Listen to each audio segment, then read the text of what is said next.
Hello, Chem 151 students, and welcome to our first lecture on electrochemistry. And this is the last chapter in the textbook that we're going to be covering. It's chapter 21. And electrochemistry is a very interesting topic. I think for me, it kind of blew my mind when I first realized that, batteries and stuff, where does this energy come from? This energy is coming from a chemical reaction that's occurring inside the battery. And there's various different types of chemical reactions that occur in various types of batteries, and they produce batteries of different voltages and different capacities, and all the different different types of chemistry leads to different types of battery performance. We'll talk a little bit about the applications to batteries here, and we'll also talk about the way in which electricity is used to purify materials such as aluminum or copper. And which is a very interesting use of electrochemistry as well. So you can see here some pictures of all kinds of different batteries, all powered by various different electrochemical reactions. And then here is a picture of basically the entire powertrain of a Tesla automobile. This large flat part you see here are the lithium-ion batteries. Then there are some shock absorbers. There's an electric motor there, and there's some cooling system built in for the battery and the motor. And that's about it. That's the entire car. The rest is just, passenger cabin and things like that. But the thing that makes the car go is all right here. Pretty cool, huh? And so this is, I think electrochemistry is a really cool topic. It's all based around oxidation reduction chemistry, so hopefully you remember oxidation and reduction, losing electrons, oxidation, gaining electrons, reduction. The way batteries work is they just control where the electrons are lost and where the electrons are gained, and that way the electrons can be passed where we want them to, and then they can power our devices by the energy involved in their flow. So we're going to first talk about galvanic cells, which are also called voltaic cells. Unfortunately, they have two names. You should know them both. So in general, just a general term, electrochemistry, it's the area of chemistry concerned with the interconversion between chemical and electrical energy. Electrical energy just meaning the energy that is from the flowing of electrons. So just as, if you have something in water, for example, and like a water mill, and the water flows and it turns the wheel that's immersed in the water. It's the flow of the water that's providing the energy to turn the water mill.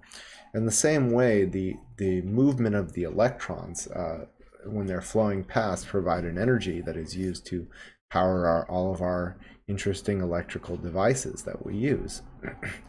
A galvanic or a voltaic cell is a cell that involves a spontaneous chemical reaction. It generates an electrical current that can be used to power devices. An electrolytic cell, which we'll learn about near the end of the chapter, is a non-spontaneous reaction that is driven by an electrical current in order to produce a product that we are interested in producing, such as purified metals, so like aluminum and copper.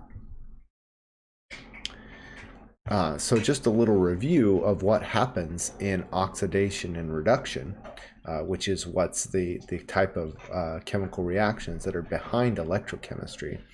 If we have a strip of zinc metal here, and we put it in this blue solution, which is copper sulfate. So the solution here has copper ions in it, making the blue color here. And this is an atomic cartoon of the zinc strip. Well, the zinc is here a zero charge zinc atom, but it can give 2 electrons to a copper ion, and that copper 2+ ion will then be zero charge and will become a copper atom. So here the zinc is losing electrons, which is oxidation. Hopefully you remember this mnemonic from when you learned about oxidation. Leo says G-E-R.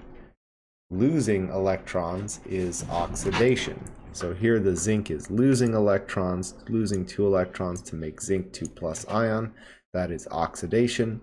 And the copper 2+ is gaining 2 electrons to make a neutral copper atom. that is gaining electrons, that is reduction. Lose electrons, oxidation. Gain electron, reduction. Leo says grr. After a while, you'll get more and more copper atoms depositing on this zinc electrode, and from the copper ions in solution being reduced, and the zinc ions will be produced from the zinc atom. And so you can see the result here. That dark deposit is the copper being deposited on the surface of the zinc, and the blue color is getting less intense because copper ions are blue in solution due to the formation of complex with water ligand, but zinc, as you may remember from our transition metal chapter, does not produce colorful transition metal compounds due to its filled d orbitals, and so there's no color for the zinc ion. So you can see the blue color becoming lighter. So if we were writing the equation for this reaction, the zinc ions are losing their electrons. They're losing 2 electrons and making zinc 2 plus. So here essentially what's going on is 2 electrons are going from the neutral zinc atom. They're going on to the copper atom, and they are copper ion, and then when it gains 2 electrons, the charge is 0. So then it is copper atom. And the zinc has lost 2 electrons, so now it has 2 more protons than it has electrons, so its charge is positive 2. Now, often when we're talking about oxidation and reduction reactions such as these, we like to split up the reaction into 2 parts. The oxidation, and we call these half reactions. The part of the reaction that represents the oxidation and the part that represents the reduction. So here it's the zinc going from 0 charge up to positive 2 charge. So it is doing that by losing electrons, so it is being oxidized. We'll also have a reduction reaction that will involve the copper, which is gaining electrons, gaining 2 electrons and being reduced to make a copper, solid copper. So the oxidation reaction is the zinc ion. It is making zinc 2 plus ion, and involved in that is the loss of 2 electrons. Notice that the charge is preserved here. 0 charge on the left side. On the right side we have 2 positives and 2 negatives for 0 total charge. And then the copper 2 plus ions are gaining the 2 electrons and making solid copper. Again, notice that the charge is preserved. Positive 2 charge on the copper ion, 2 negative charges from the 2 electrons, 0 charge on the left, 0 charge on the right. And we get the overall reaction if we add these 2 up. So if we add these 2 up, notice that the electrons lost are going to be equal to the electrons gained, so those would cancel out. On the left side we have zinc and copper ion, and on the right side we have zinc ion and copper atom. So notice that when we did, going back to that picture, when we did the oxidation and reduction in this way, by just sticking the zinc electrode into the copper solution, the electrons were able to pass directly from the zinc atom to the copper ion. And so those electrons just move directly between the atoms, and they never go anywhere in between. Well, that's not very useful if we want to capture the movement of these electrons. What we'd like to do is direct these electrons to move through whatever it is that we're trying to power. And so the way we do that is we separate the oxidation part of the reaction from the reduction part of the reaction, forming 2 half cells, as they're called, to form a total galvanic cell or electrochemical cell. And so this cartoon here represents an electrochemical cell. On the right, we have the oxidation part here of the reaction. We have a solid zinc electrode, and it is in a solution of zinc ions here. And so when the zinc gets oxidized, it loses the electrons, but these electrons have to move over to the other side in order to get to the copper ions that they're trying to get to. So those 2 electrons move across the wire. They can be used to power something like a light bulb here. And then they pass through this copper electrode, and then the copper ions here grab the 2 electrons and make more metal copper. And so this is the oxidation half cell, which is also called the anode in a galvanic cell like this. And it involves the zinc losing electrons to make zinc 2+. And then the reduction part of the reaction is over here in the reduction half cell, which is called the cathode. And there, the copper 2+ ions in the solution are grabbing 2 electrons and making solid copper. So over time, as this reaction continues, more and more of the solid zinc will turn into zinc 2+ ions in solution, and this zinc electrode will start to dissolve as zinc 2+. And then over time, more and more copper 2+ ions will turn into copper atoms, and those will collect on this copper electrode, and it will become bigger and bigger with more copper attached to it. Now, there's another part in this electrochemical cell, and it's called the salt bridge. And a salt bridge is required to maintain a constant electrical flow in an electrochemical cell like this, because if we didn't have the salt bridge, the negative electrons here would be moving away and they'd be collecting over here. So the reduction side, or the cathode, would begin to become more and more negative. And the oxidation side here, losing electrons, would become more and more positive. And pretty soon, this positive side would want to attract the electrons, and the electrons would not be able to get away, so they would stop flowing. And so a salt bridge with unreactive spectator ions is included and connects both sides of the electrochemical cell here. And this salt bridge contains the salt sodium sulfate. The sulfate negative ions go into the anode here, and this helps to balance the negative charge that's leaving. So since negative charge is leaving, this side is becoming more and more positive, so the sulfate ions migrate in to this solution in order to keep the charge neutral. Likewise, electrons are coming more and more to this cathode side, and so they're causing this side to become more and more negative. And so the sodium ions from the salt bridge migrate into this side, or likewise the sulfate ions could come out of this side. Both will happen, and this will keep the charge from becoming too negative in this side, or will keep it at 0 charge. There are various salt bridges such as this, depending on the design of the battery, they can come in many, many different forms. Sometimes they're simply a membrane that allows the existing ions to pass through. That's what's going on here. So in this Daniel cell, as it's called, there is a porous glass disc which allows some smaller ions to pass through. To maintain the charge.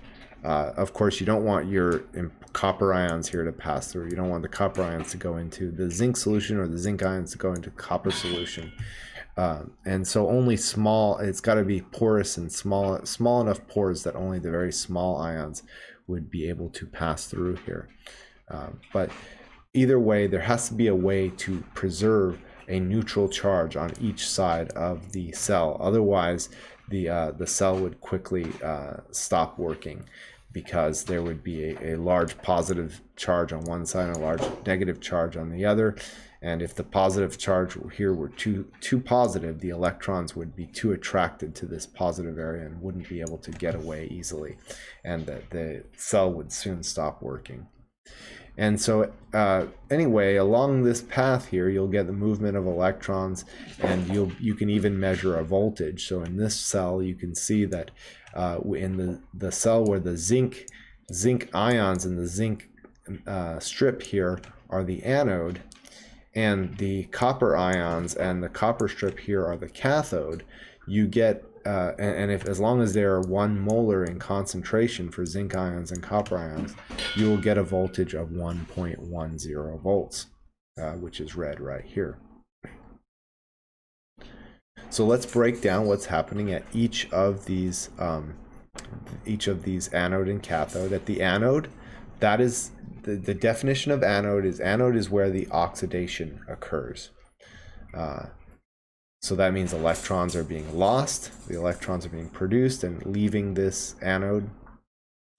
This is also the electrons that anions or negative ions in the salt bridge will travel towards. This is to cancel the charge of the zinc ions that are being produced as the electrons are lost here. The anode in a galvanic cell is given a negative sign. Kind of makes sense, it being the source of the electrons, right? That makes sense that it would be given a negative sign. And a way to memorize that would be this diagram here, anox red cat. So this here, anode is where the oxidation occurs, anox. And reduction, cathode is where the reduction occurs, red cat. So that's a way to memorize that as well. So the cathode here, the cathode is where the reduction occurs. So, oops, where's my, okay. Anox, anode is where oxidation occurs. Red cat. Cathode is where the reduction occurs. This is also the electrode where the electrons are going towards, as you saw in the last diagram. It's where they're consumed. The cations in the salt bridge will migrate towards this electrode because the electrons are going there, and so cations have to go there, or positive ions have to go there to cancel that negative charge that's collecting on that side. And the cathode is given a positive sign, which again makes sense because the electrodes would be attracted towards something positive, right? So we give the cathode the positive sign. In galvanic cells, we're going to see that the signs are reversed in electrolytic cells when we talk about them later. But regardless of whether it's galvanic or electrolytic, anox red cat still holds. Anode oxidation, cathode reduction. So this is the overall reaction for what we saw, and again, this is the sum of the two reactions that are occurring in the two half cells of the electrochemical cell, the galvanic cell here. And at the anode was the zinc. The zinc is losing electrons; it's being oxidized. So zinc losing electron, making zinc positive 2 ions. And the cathode is where the reduction is happening, so the copper 2+ ions are gaining 2 electrons and making copper. And again, if we were to add these to get the overall reaction, the electrons will cancel here, which they must cancel. You can't have just electrons just floating around. They're definitely going to go and do something. And then we add those together, we get solid zinc and copper 2+ aqueous ions on the left here. So zinc and copper 2+ ions, aqueous on the left, and we get aqueous zinc ions and solid copper on the right. And so that's how we add 2 half reactions from each of the half cells in the electrochemical cell to produce the overall cell reaction. Now, so this is just up here a repeat of what I wrote earlier. Now, as you saw, you could draw a whole electrochemical cell cartoon as we showed you here to represent the electrochemical cell, but it's a little bit cumbersome, and we'd like some shorthand to represent what we had there, what we've built as an electrochemical cell, and this is that shorthand. So this is called cell notation. And this cell notation represents the overall reaction that we see up here. The anode is always written on the left in the cell notation. And so we have here, and it's written in terms of what is contacting what. And so the zinc here is in contact with the zinc 2+ solution, which is in contact with the salt bridge, which is represented by this double line. In between the solid zinc electrode and the zinc 2+, there is a vertical line which indicates a phase boundary, meaning that the zinc is in a different state of matter or different phase than the aqueous zinc 2+. So we separate those with a vertical line. The double vertical line represents the salt bridge, and then that is in contact with the copper 2+ ions, which are in the solution, And then there's a phase boundary between that and the solid copper electrode. So the anode is written on the left, and the salt bridge and the cathode on the right, and the aqueous parts here are in the middle because those are what are in contact with the salt bridge. And so this is called the cell notation. So again, key features: anode written on the left, cathode written on the right. A line between substances that have a phase boundary between them, and it's written based on what's in contact with what. So the aqueous substances in contact with the salt bridge are written in the middle, and the solid electrodes on the outside. So now we've talked about we're going to start to talk about now cell potentials, or voltages as they're also called. So voltage is the measurement of electrical potential. And you can think of electrical potential, also known as electromotive force, as the push behind the electrons, the push or the pull, the force behind their flow.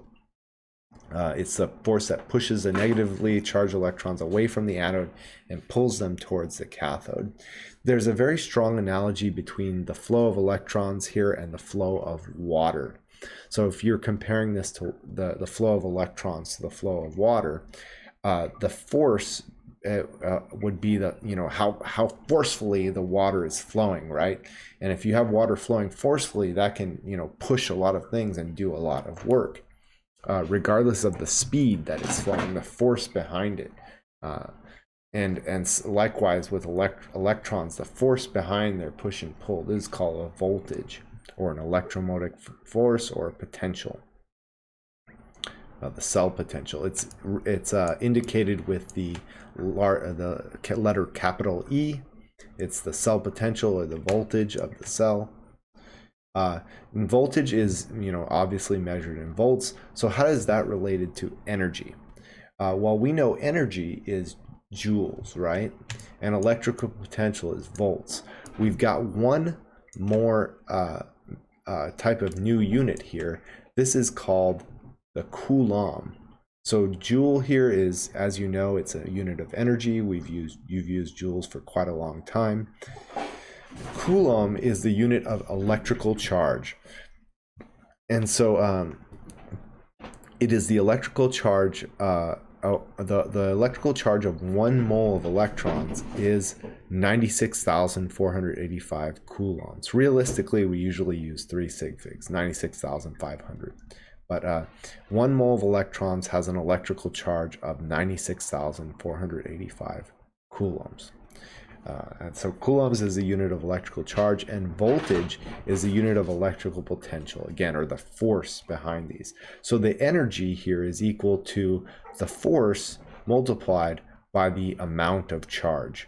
If we were again relating this to water, this would be that the energy imparted by the water flow is equal to the force behind the water times the amount of water that's flowing. Right, and you'd be surprised when you learn more about fluid dynamics and electrical physics.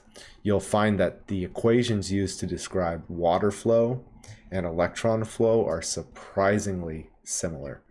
They have lots and lots of analogies. We're not going to go into that much depth on it. That will be for your physics class, but there's a very strong analogy between water flow and electron flow, and they can both be used to power things. Finally, we're going to have another unit that we're going to use. This is called the ampere. And so this is the unit of electrical current. Again, doing the water comparison, this would be a measurement of how much water flows past a point in a certain amount of time. Okay, and so with the ampere, so remember our amount of water is similar to our amount of electrons, coulombs, and then it's per second. So an ampere is the number of coulombs of charge that flow past a certain point per second. So it's the flow per second, the amount per second. That's a measurement of the flow of the electrons. And so these are the types of units we're going to be using in electrochemistry. And this is their relationship to the energy units that we're already accustomed to. And so this is going to be important for you. These equations, you either want them very close by in your notes or you want to have them memorized. These ones, I don't memorize a whole lot of things, but I will tell you that these I have memorized because they're more like definitions. They define what an ampere is. An ampere is the amount of charge it goes by per second. It's a measurement of the flow, the current or the flow of the electrons. The energy comes from the amount of charge times the push behind the charge. Okay, that could be like, if you're talking about the energy of a fist, it's the amount of fist times the force of the fist, right? So that's the way I think about it in my mind, so that I can keep these definitions straight with an analogy. So 1 ampere is the flow of 1 coulomb of electrical charge per second. And so these are the definitions that we're going to be using throughout this chapter. Now, how is energy directly related to, or free energy rather, related to voltage? It is directly related to voltage by this equation you see here. Delta G equals minus NFE, or delta G standard equals minus NFE standard. And again, we've got this standard happening again. Remember, always keep in mind what standard means. It means when there is 1 molar concentrations of all aqueous substances and 1 atmosphere pressure of all gases for reactants and products. Keep that in mind. And so this equation is going to make a whole lot of sense as we move forward. So the free energy change for a reaction involved in an electrochemical cell is going to be the cell potential in volts E times the number of moles of electrons and times the negative number of moles of electrons that are transferred in the reaction. So for example, in our previous reaction with zinc and copper, the number of electrons was 2. And then finally times F, which is the Faraday's constant. So Faraday's constant is the charge of a mole of electrons. And as we saw, it was 96,485, or the 3 sig figs, it's 96,500 coulombs is the charge of 1 mole of electrons. So there's a direct relationship here. And as you can see, just thinking back to the previous chapter, remember that a spontaneous reaction has a negative delta G. So a spontaneous cell will have a positive E or E standard, depending on if it's at standard states or not. So a spontaneous reaction has a negative delta G, which corresponds to a positive E, because if E is positive, then this whole term on the right will be negative, and that is consistent with a negative delta G. So a spontaneous reaction has a negative delta G, or equivalently we could say a positive cell potential. So this is a way to relate cell potential in volts to the energy of the reaction, delta G, the free energy. So let's go ahead and use this equation that we just saw. The standard cell potential at 25 degrees Celsius, as we saw measured in that picture. I'll just go back to the picture real quick. So there it is in the cells. So they have 1 molar concentration here of copper ions and 1 molar concentration of zinc ions. Of course, these are solids, so they're not included in the equilibrium. So you can see that at standard states with 1 molar concentrations, the voltage here is read as 1.10 volts. So that's the standard electrical potential of the reaction, 1.10 volts, the standard cell potential. And so it's the same reaction we've been talking about here. Let's calculate the standard free energy change for this reaction also at 25 degrees Celsius. So we're going to use the equation delta G standard equals minus NFE. And again, remember the transfer of electrons here was 2 electrons, right? So zinc lost 2 electrons, copper gained 2 electrons. And so our N here is going to be 2 in this reaction. If you're ever trying to figure out what the N is, you can figure it out when you add the 2 half reactions. So if we look back at the half reactions here, we could see that the zinc was losing 2 electrons, the copper 2+ was gaining 2 electrons. So when you add the two half reactions, whatever the number of electrons are there, that is the N that we have. So for our reaction here, the N is 2. Okay. So N is going to be 2, F is the Faraday constant, and the E standard we're given here, it's 1.10 volts. So we're going to have negative 2 moles of electrons, that's N, times the Faraday constant, 96,500 coulombs per mole of electrons, times the E standard, which is given 1.10 volts. Now notice, but this is not in joules, right? This is how when we have to remember that a joule is equal to a coulomb times a volt. And so we're going to use that as a conversion factor. 1 joule equals a coulomb times a volt. So our coulombs will cancel here. Our volts will cancel here, and we'll get units in joules. And also note our moles of electrons will cancel as well. We may want to convert these joules to kilojoules because delta G is often best expressed in kilojoules, and so we'll use 1,000 joules is 1 kilojoule. Our joules will cancel, so finally our unit will be kilojoules. Okay, so now let's plug that into our calculator. So we got negative 2 times 96,500 times 1.1 and then divide by 1,000. And we get negative 212 kilojoules. And I wrote this with 3 sig figs because my 1.10 volts had 3 sig figs. The 2 is exact. So that doesn't limit our sig figs there. So our delta G is negative 212 kilojoules. Again, this is another situation where you could say negative 212 kilojoules per mole. That's perfectly fine to say as well. Often, again, the per mole is sometimes implied, but so you can either write it or not. Now,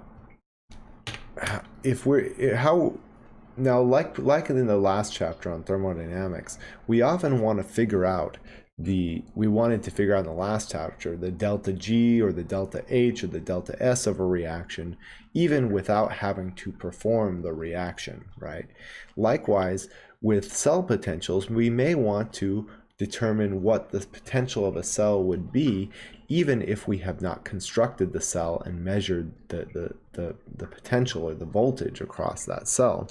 So the way to do that is to set up a table of standard reduction potentials.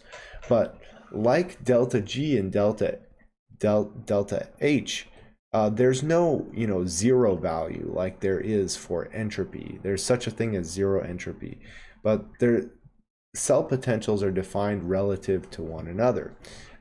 And so we need to, for every type of cell, define what its voltage would be relative to another half cell. So for example, let's say I wanted a standard reduction potential for this reduction right here, copper 2+ being reduced by gaining 2 electrons. I need to compare the potential for that half cell with what it would be if it's connected to another half cell. And so the way that we do this is we have what's known as the standard hydrogen electrode, or SHE.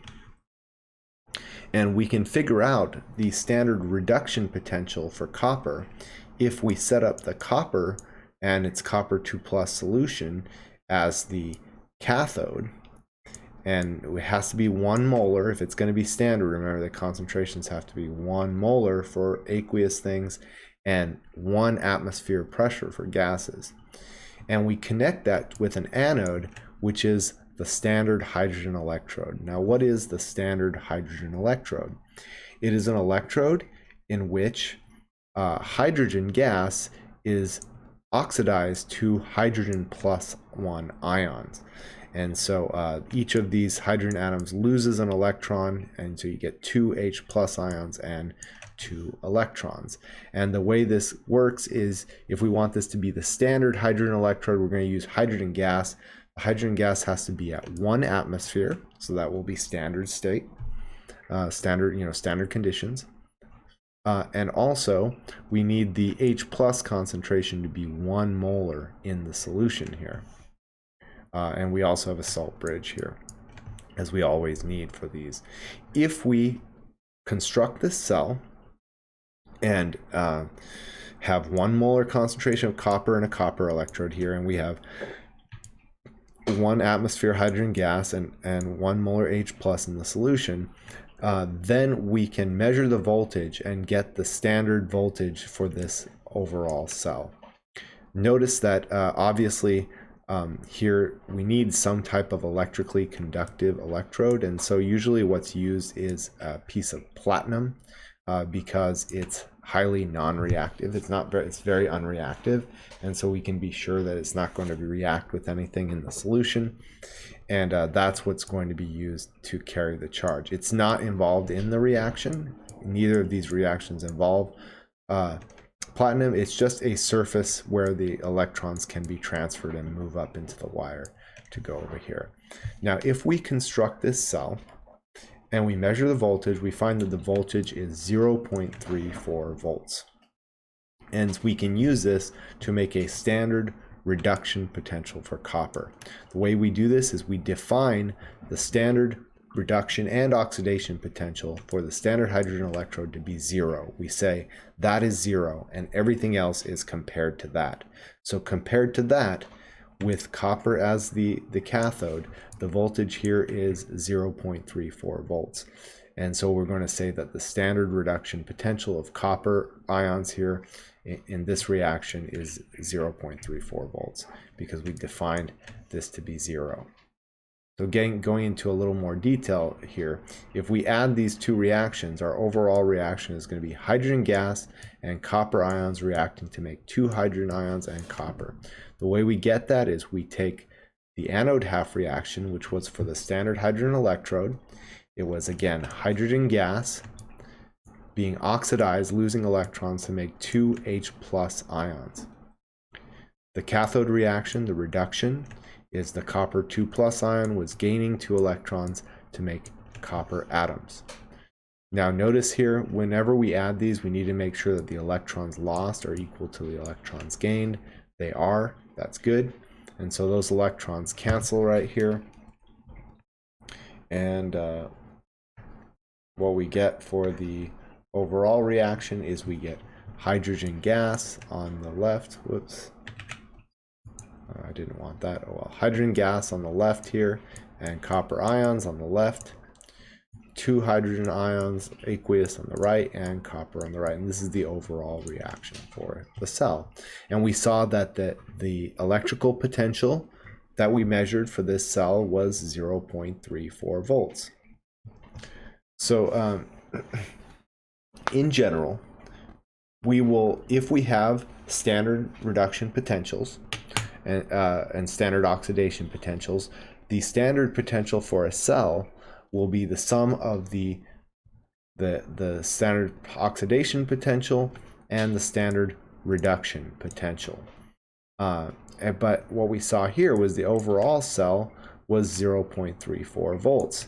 So given that we're making for the oxidation, we're defining the standard hydrogen electrode to have 0 volt oxidation and reduction potential. And our overall cell potential was 0.34 volts. That was measured. So that means that the standard reduction potential for the copper ions in this cathode reaction right here, the standard reduction potential must have been 0.34 volts. And so then this value then goes into a table, and we say that the standard reduction potential for copper ions gaining 2 electrons to produce copper is 0.34 volts. And we were able to do this because we defined the standard reduction potential or standard oxidation potential both for the standard hydrogen electrode to be 0 volts. So in other words, the standard hydrogen electrode has been chosen by everyone kind of randomly to be the reference electrode. So again, we're going to call that 0. 0 reduction potential, 0 oxidation potential. And we're going to measure every other half cell relative to the standard hydrogen electrode. And so we set it up with you know, that cell in contact with the standard hydrogen electrode, measure the voltage, and that is the way that standard hydrogen electrode potentials are determined. And just going back to your I'll talk about a little bit about this and a little bit more about this in a moment, but I just wanted to point out that there is an entire list of standard electrode reduction potentials here in the book. And so to generate it, and notice for the copper ion it's 0.34. This is what we were talking about. So to generate a table like this of standard reduction potentials, we need to define something as 0 and measure everything else relative to that. And what we've defined as 0 is the standard hydrogen electrode. So the standard hydrogen electrode is chosen to be the reference. This means that its reduction potential and its oxidation potential are defined to be 0, and everything else is defined relative to this standard hydrogen electrode. So what we observed in the last one was the standard hydrogen electrode being the anode, the oxidation. So hydrogen gas was at 1 atmosphere was producing 2 H+ ions at 1 molar concentration and 2 electrons. We're going to call this E standard oxidation potential 0. And the reverse reaction, 2 H+ ions at 1 molar concentration gaining 2 electrons to produce hydrogen gas, that would be a reduction. That reduction potential is also defined as 0. And everything else is defined relative to that. So we measure the actual potential relative to the standard hydrogen electrode and use that to determine standard potentials for all of these reactions and to generate a table like the one I showed you right here, to generate a table like this. Notice that here again, here's a standard hydrogen electrode defined as 0, and everything else is defined relative to that. So just going back to using that cell setup that we just saw to determine the standard reduction potential for copper, the overall reaction was this one right here that we had determined. The anode reaction was again hydrogen being oxidized to H+, losing 2 electrons, oxidation. At the cathode, copper 2 ions gaining 2 electrons, making copper. The overall reaction was this that we saw here. So again, the E standard for the cell is the E standard oxidation plus the E standard reduction. It was 0 for the oxidation, 0 for standard hydrogen electron, because that's defined to be 0. We all just agree that that's going to be 0 for the standard potential. And the potential that we measured from this cell was 0.34 volts. That means the standard reduction potential for copper 2+ ions is 0.34. And then using an experiment like that, we can make a table like this and define, given that we've defined the standard hydrogen electron to be 0, that means the standard reduction potential for copper is 0.34. Now, what about if we want to get a potential for something else? Okay. Now, it's not always going to be the case that the electrons are going to flow in the same way. If we set up the standard hydrogen electrode in contact with the zinc electrode here, where we have 1 molar of zinc ions in solution and a zinc electrode, and we have the standard hydrogen electrode here with the 1 atmosphere hydrogen gas and the 1 molar H+. At this point, actually, the electrons will flow out of the zinc half cell here into the standard hydrogen electrode half cell.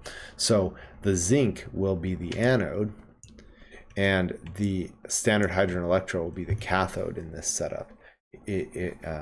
Because the electrons naturally flow in this direction if this cell is zinc ions and zinc metal. So here the zinc is losing electrons, so it is being oxidized. Zinc is losing electrons, making zinc 2+, and losing 2 electrons. So it is the anode in this case. And in this case, the standard hydrogen electrode is serving as the cathode.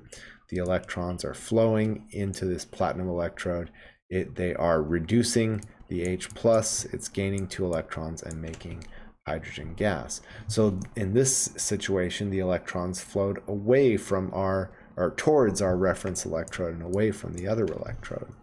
And so here we have an E for the cell of 0.76 volts. Our overall reaction is this one. Let's come up with the overall reaction. Again, at the anode, we had the zinc being oxidized. So the zinc was losing 2 electrons and making zinc +2. The electrons are moving towards the standard hydrogen electrode, so the H+ ions were gaining 2 electrons and making hydrogen. Again, when you add 2 reactions, you always have to make sure that the number of electrons that are lost is equal to the number of electrons that are gained. If not, you multiply the reactions by all the way through by a whole number to make them even. But here they're equal, so we can simply add them. So we get solid zinc on the left and 2H+ aqueous ions on the left as well. On the right, we get zinc 2+ ions and we get H2 gas. And this is the overall cell reaction. And as we measured for this reaction that was occurring in that cell, the E standard for the cell was 0.76 volts. Now the reduction potential for our standard hydrogen electrode, because that's the reduction here, is defined as 0 volts. And so the oxidation potential for the zinc, the potential for this half reaction, is going to be 0.76 volts. Now this is an oxidation potential. Now if we go back and look at the table, what you're going to notice if you look at the appendix is that none of these half reactions are written in an oxidation way. They're all written as reduction potentials to keep things consistent. So the electrons here are always on the left. So to get this is the oxidation potential again for the zinc half reaction. If we want the reduction potential for the reverse reaction, we have to change the sign. So as a standard reduction potential, we'd reverse this reaction and we'd change the sign. And so the standard reduction potential is negative 0.76 volts. And if we look back at the overall table here, we'll find it right here. The zinc reduction potential for zinc 2+ ions gaining 2 electrons and making solid zinc is negative 0.76. And so the sign is opposite from the copper that we saw before, and that is because in the copper solution, or in the cell with the copper half reaction and the standard hydrogen electrode, the copper was the cathode. It was gaining the electrons, and so the result was that it has a positive reduction potential because it wants to be reduced more than the standard hydrogen electrode. It's going to gain electrons relative to the standard hydrogen electrode. Whereas with our zinc, the zinc gave its electrons to the standard hydrogen electrode, so it was less likely to be reduced than the hydrogen at the standard hydrogen electrode. So it has a negative reduction potential relative to the standard hydrogen electrode. Remember, everything is defined relative to the standard hydrogen electrode so that we have a basis of comparison to make these values from. And so here's a shorter version of this table. And so we can see here that, we have, oh, I can't do that, but, oh yeah. Okay, so we can see here we have the standard hydrogen electrode here written again in the reduction direction. Notice these are all written as reduction potentials in the reduction direction.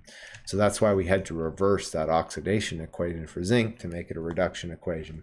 So we get a reduction potential, which is consistent with the table like we would have here.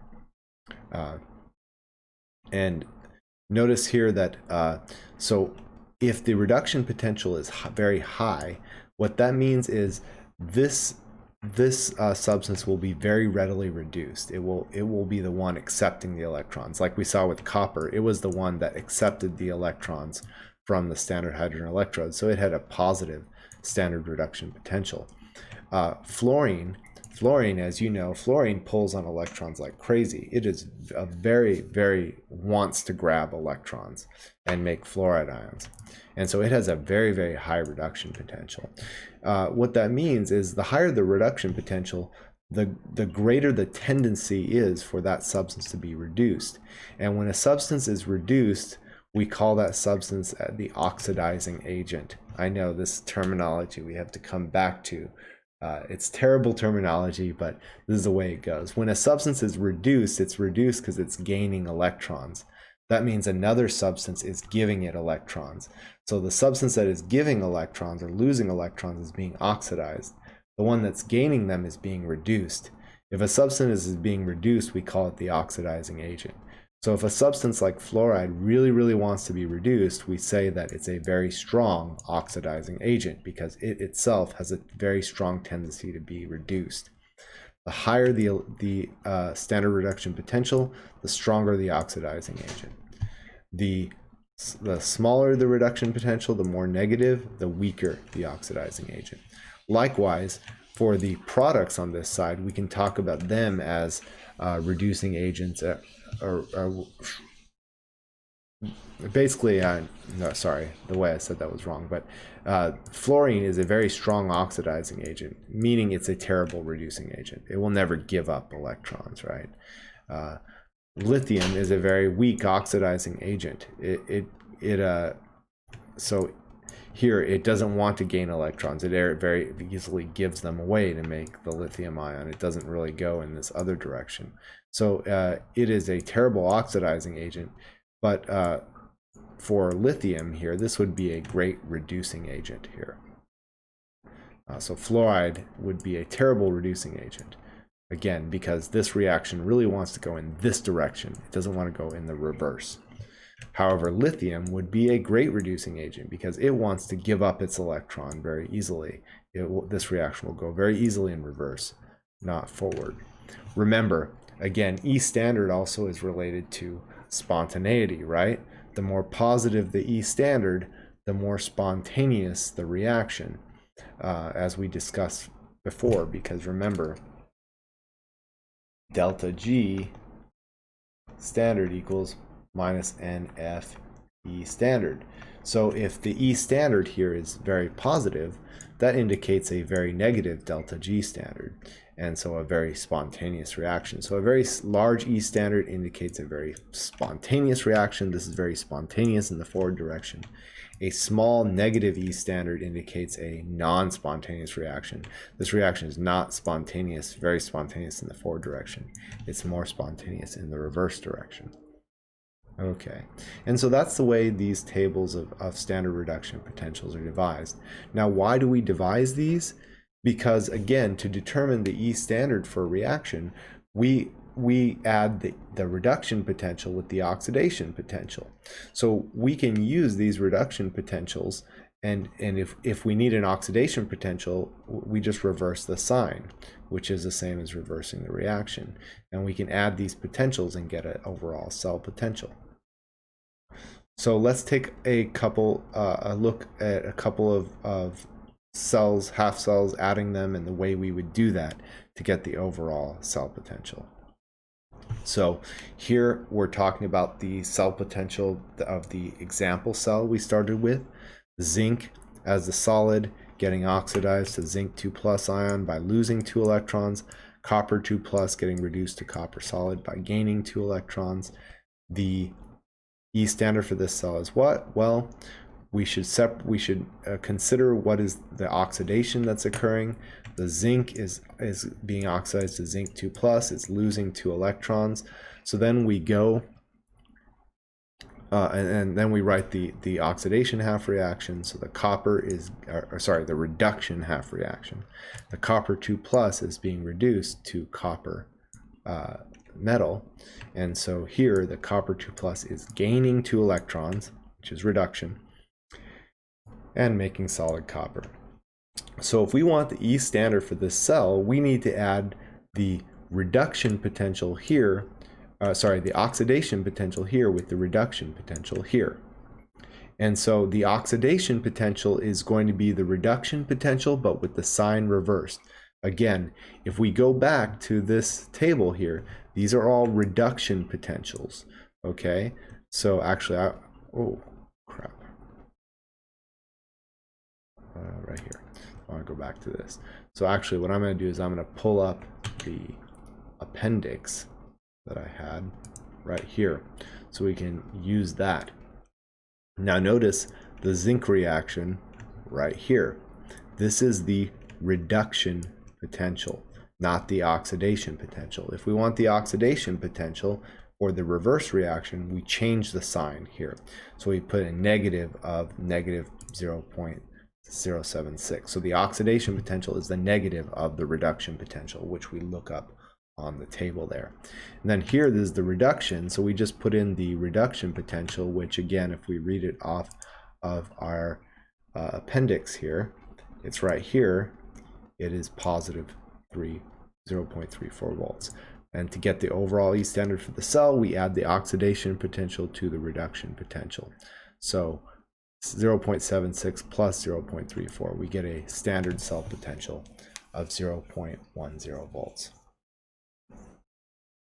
Now, as I mentioned, sometimes you won't be able to add the reactions directly because they won't have the same number of electrons lost and gained. So you'll need to multiply by a whole number all the way through to make sure that the number of electrons lost is the number of electrons gained.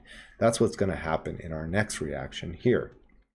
And so here we have silver ions. These are being reduced to silver solid. Their charge is going down from +1 to 0.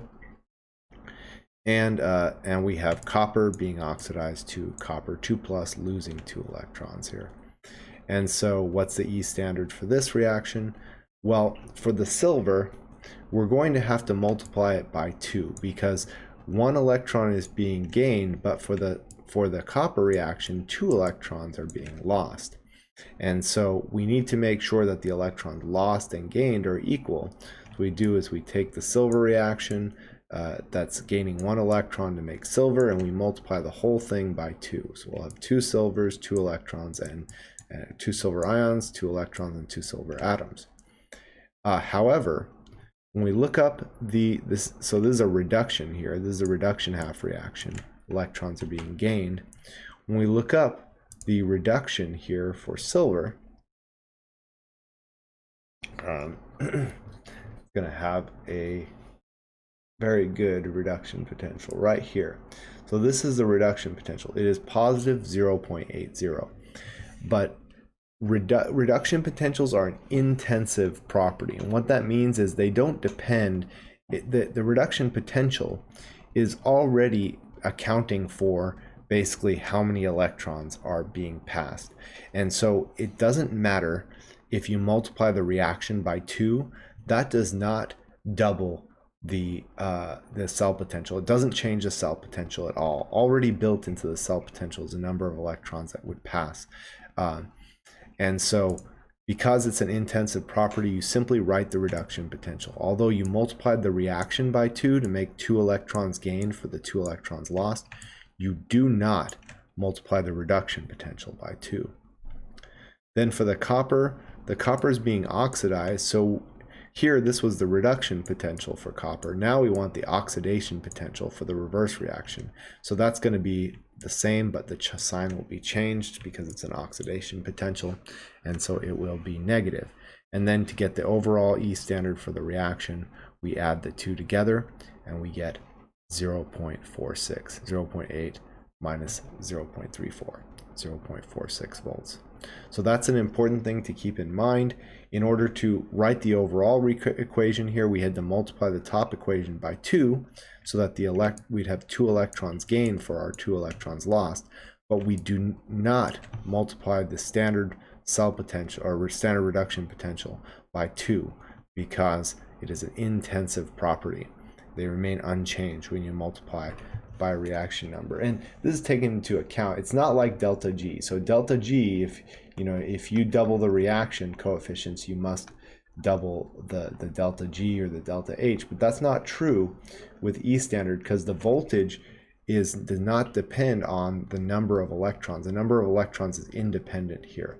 It's outside of that. So of course the delta G, if there's 2 electrons being transferred instead of 1, the delta G will be affected. The E standard is not affected by that. The potential does not depend on how many electrons are being transferred. It depends on the identity of the substances in the half reactions. Finally, if you look at the table here, what you're going to find is that all of these half reactions are already balanced. Actually, you'll notice that they're balanced in terms of charge. Like there's 2 negative charges here on the left for this one, and there's 2 negative charges on the right. They're balanced in terms of atoms. So you'll always have this as a reference. So you actually will not necessarily need to balance half reactions or balance redox reactions to be able to do these problems, because you're going to have the balanced half reactions already there, and you'll be able to just add them up. However, I do think it's important to briefly review balancing redox reactions, because number one, the finals coming up, which includes everything in Chem 1 in general chemistry, and also it's important to make sure you still know how to do this. In chapter 21, like I said, you'll be generally provided with balanced half reactions like the ones on the table, but in Chem 150 you learned how to balance these. So I'm just going to remind you of how you balance. So for example, let's say we wanted to balance the equation for the reduction of dichromate to chromium ion here. So when you're balancing redox reactions, one thing that is often not indicated is the water that's involved, or the H plus ions that are involved in this aqueous reaction. That's because they're assumed to be there, and so you're able to determine that on your own when you're balancing according to these rules. That said, here's the answer to what we're going to do. It's right here. This is the already balanced reduction of dichromate to chromium ion. Notice it involves H plus ions and water, because those are also available in the solution and become involved in the reduction. So to balance a half reaction, first we write coefficients to balance all atoms that are not oxygen and hydrogen. We're going to balance those using water and H plus. So here we have dichromate ion being reduced to chromium 3 ions, and since there's 2 chromiums over here, we need a 2 over here to balance the chromium ions. So that's the first step in balancing redox half reactions. Second, now we're going to balance the oxygen atoms. What we do is we add water to one side of the reaction to balance the oxygen atoms, because there's lots of water available, and so we can use as much of it as we want. We don't have to add to both sides. We add to one side.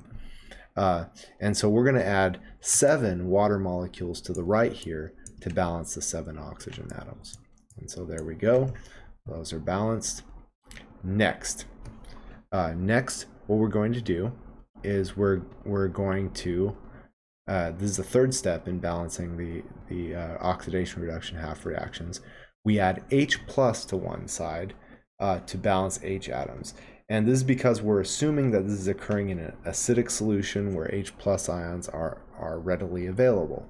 If that's not the case, if we have a basic solution, then we'll do a correction at the end. That's the last step here.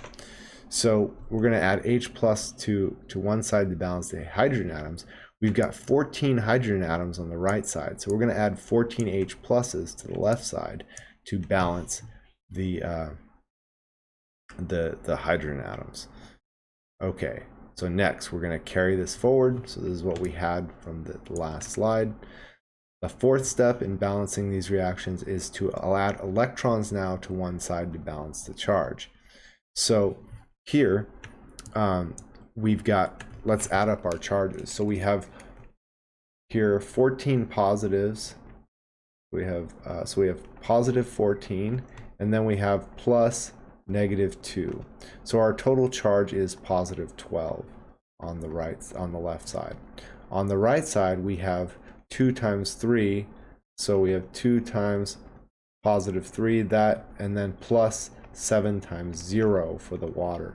So we have a total of +6 on the right side. And so to balance the charges, we're going to have to add 6 electrons to the left side to bring the positive charge here down by 6, so that's +6 on both sides. So we add 6 electrons, and finally, again, if you look back at and this is balanced now, if you look back, this is the exact same equation that we have here.